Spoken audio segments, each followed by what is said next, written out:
நமஸ்காரம். 1000 நாமங்கள் 1000 கதைகள் 466வது திருநாமம் ஸ்வாபனாய நமக.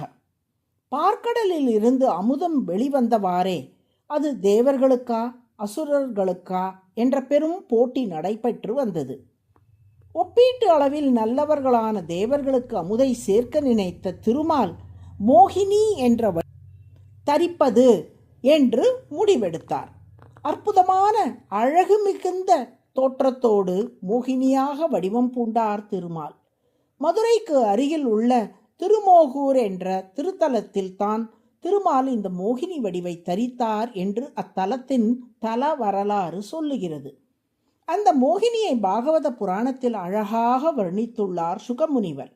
மிகவும் அழகான காயாம்பூ வண்ண திருமேனியோடும் அழகு மிளிரும் அங்கங்களோடும் காதுகளில் இணையான குண்டலங்களோடும் அழகிய கன்னங்களோடும் உயர்ந்த முகத்தோடும் சிறுத்த இடையோடும் தாமரை போல் நறுமணம் வீசும் முகத்தோடும் மலர்ந்த மல்லிகை பூக்கள் சூட்டிய கூந்தலோடும் அழகிய ஆபரணங்களோடும் தூய ஆடையோடும் வெட்கத்தோடு கூடிய புன்னகையோடும் புருவ நெறிப்போடும் அசுரர்களை நோக்கி வந்தாள் மோகினி. அவளை பார்த்த அசுரர்களின் உள்ளத்தில் காமம் ஏற்பட்டது. இதுவரை அமுதம் வேண்டும் என்று தேவர்களை எதிர்த்து சண்டை போட்டு கொண்டிருந்த அசுரர்கள் மோகினியிடம் ஓடி வந்தார்கள். பெண்ணே, நாங்கள் இவ்வளவு நேரம் சண்டை போட்டு கொண்டிருந்ததை பார்த்து எங்களை வெறுத்து விடாதே. நாங்களும் தேவர்களும் பங்காளிகள்தான். நீயே பார்த்து எங்களுக்கு அமுதை பங்கு போட்டு அளித்துவிடு என்று மோகினியிடம் அசுரர்கள் சொன்னார்கள். அதை கேட்ட மோகினி, ஒரு பெண்ணின் புறத்தோற்றத்துக்கு மயங்கி இப்படியா பேசுவீர்கள்? நான் தான் அமுதை பங்கிட்டு தர வேண்டுமென்றால் நான் நியாயமோ அநியாயமோ எப்படி பிரித்து தந்தாலும் நீங்கள் ஏற்றுக்கொள்வீர்களா என்று கேட்டாள்.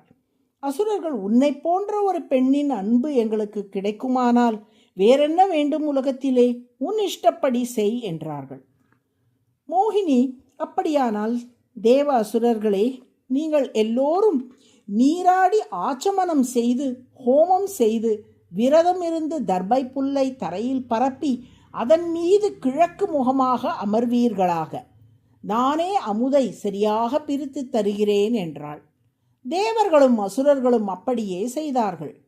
ஹோமம் விரதம் போன்றவற்றை பெரிதாக அறியாத அசுரர்களும் கூட மோகினி தங்கள் மீது கோபித்து கொள்ளக்கூடாது என்பதற்காக அவள் சொன்னபடி அனைத்தையுமே செய்துவிட்டு காத்திருந்தார்கள்.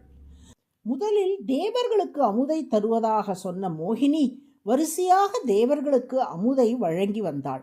அதை அசுரர்கள் அத்தனை பேரும் வேடிக்கை பார்த்து கொண்டே அமர்ந்திருந்தார்கள். யாருமே மறுத்து பேசவில்லை. மொத்த அமுதமும் தேவர்களுக்கே சென்று சேர்ந்து விட்டது. உறங்கியவர் செயல்படாது இருப்பது போலவே அசுரர்கள் அப்படியே இருந்து விட்டார்கள். இப்படி மோகினி அவதாரம் எடுத்து அசுரர்களை மயக்கி உறங்க வைத்ததால் இங்கே உறக்கம் என்பது செயல்படாதிருக்கும் நிலையை குறிக்கிறது. மோகினி அவதாரம் செய்த திருமால் ஸ்வாபனக என்று அழைக்கப்படுகிறார். ஒரு நாட்டில் யாருமே செயல்படாமல் இருந்தால் நாடு உறங்குகிறதா என்று கேட்கிறோம் அல்லவா? அதுபோல் மோகினியின் அழகில் மயங்கி செயல்படாமலேயே அசுரர்கள் இருந்ததால் அவர்களின் நிலையை உறக்கத்தோடு பெரியோர்கள் ஒப்பிட்டுள்ளார்கள். ஸ்வாபனக என்றால் உறங்க செய்பவர் என்று பொருள். தீய சக்திகளான அசுரர்களை மயக்கி செயல்பட முடியாமல் செய்த மோகினிக்கு ஸ்வாபனக என்று பெயர். அதுவே சகஸ்ரநாமத்தின் 466வது திருநாமம். ஸ்வாபனாய நமக என்று தினமும் சொல்லி வரும் அன்பர்களுக்கு வாழ்வில் எந்நாளும் தெளிவு ஏற்படும்படி திருமால் அருள் புரிவார். நாராயண நாராயண.